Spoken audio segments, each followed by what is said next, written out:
Hey everyone, I'm Miguel, the Movie Encyclopedia, signing in for a new review. For this episode, I will be reviewing one of the most popular action movies of the year, James Gunn's The Suicide Squad, starring Idris Elba, Margot Robbie, John Cena, and Joel Kinnaman.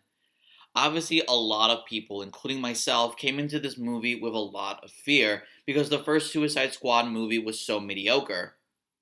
The involvement of James Gunn as director and his reassurance that he was given complete control of this film with no studio interference helped get more people excited for this film as more and more trailers, featurettes, and interviews were released.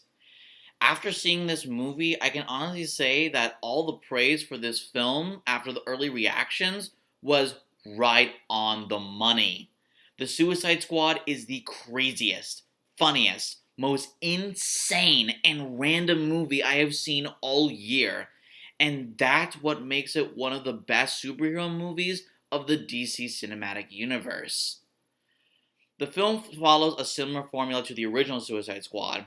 Amanda Waller, played by Viola Davis, gathers a team of the deadly C-list supervillains to tackle a near impossible mission. Things go horribly wrong and they need to save the day. But what makes this movie so much better than the original Suicide Squad is how director James Gunn really digs deep into the bottom of the barrel and brings out the most obscure and forgotten DC villains and makes them into fun, sympathetic, and unforgettable characters while showcasing already established Suicide Squad characters like Harley Quinn and Rick Flag.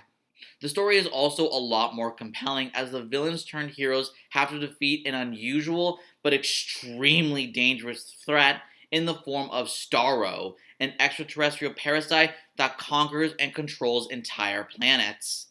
James Gunn makes full use of this iconic DC villain by presenting him almost exactly as he appears in the comics, with the same set of abilities and pointing out how strange and funny looking this villain actually is, yet still extremely dangerous.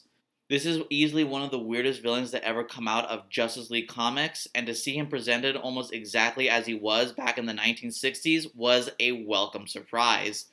The Suicide Squad have to come to terms with whether to do the right thing or follow their mission, which adds a lot of depth and ethical questions to a ridiculously funny and action packed movie.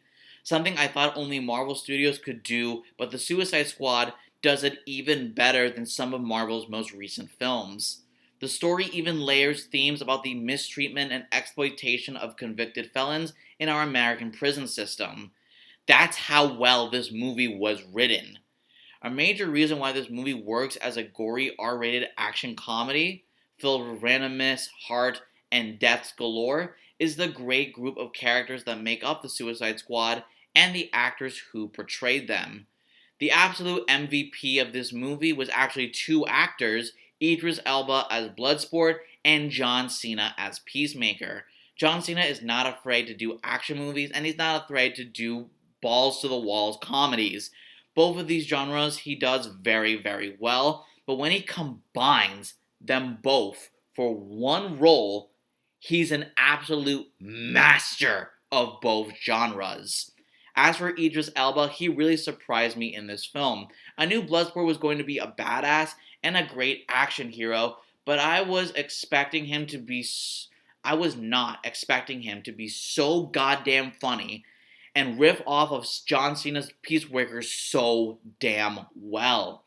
It's like these two were born to be in the Suicide Squad. However, as for returning cast members, Joel Kinnaman and Margot Robbie as Mick Flag and Harley Quinn, they are even more badass and charming as they were in the first Suicide Squad.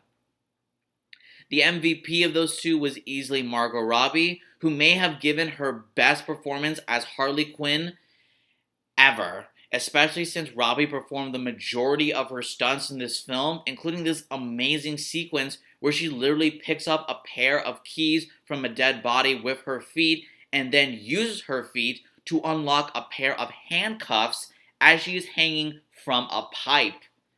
The amount of dedication that Robbie put into this role has truly made her one of the best female action heroes of this generation, and I cannot wait to see what she does next as Harley Quinn.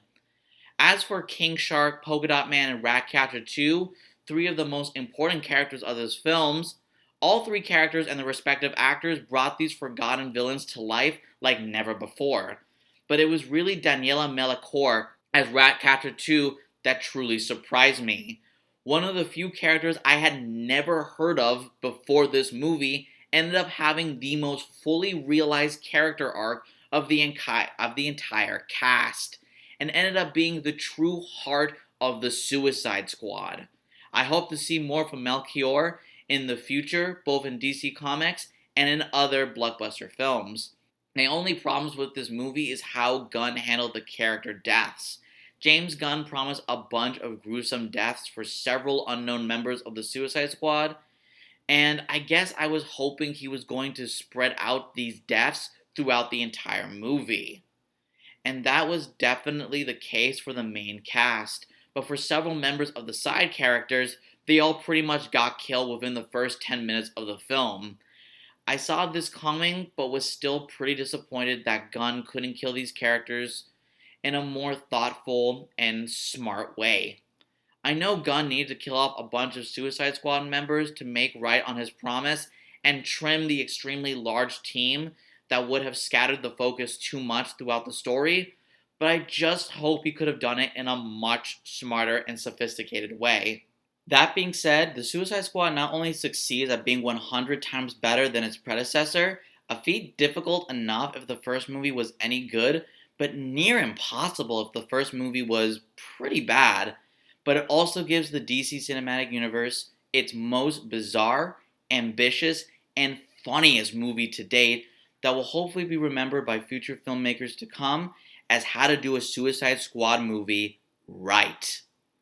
I'm going to give the Suicide Squad an 8 out of 10 stars. Well, that's it for today's episode. Thank you all for watching. If you like this episode, make sure to subscribe to my channel, comment what you thought of this video, and make sure to share with friends. Make sure to follow the Miguel, the Movie Encyclopedia, on Facebook, Instagram, and Twitter to get updates on new episodes and geek culture news. Speaking of which, if you want to hear me talk about geek culture, including movies, TV shows, and video games, check out the Movie Encyclopedia podcast. You can find it on Spotify, Apple Podcasts, and wherever you find your podcast episodes. I post episodes monthly talking about the biggest geek culture announcements and reviews of the previous month. Until my next episode, thank you all for watching, and see you then.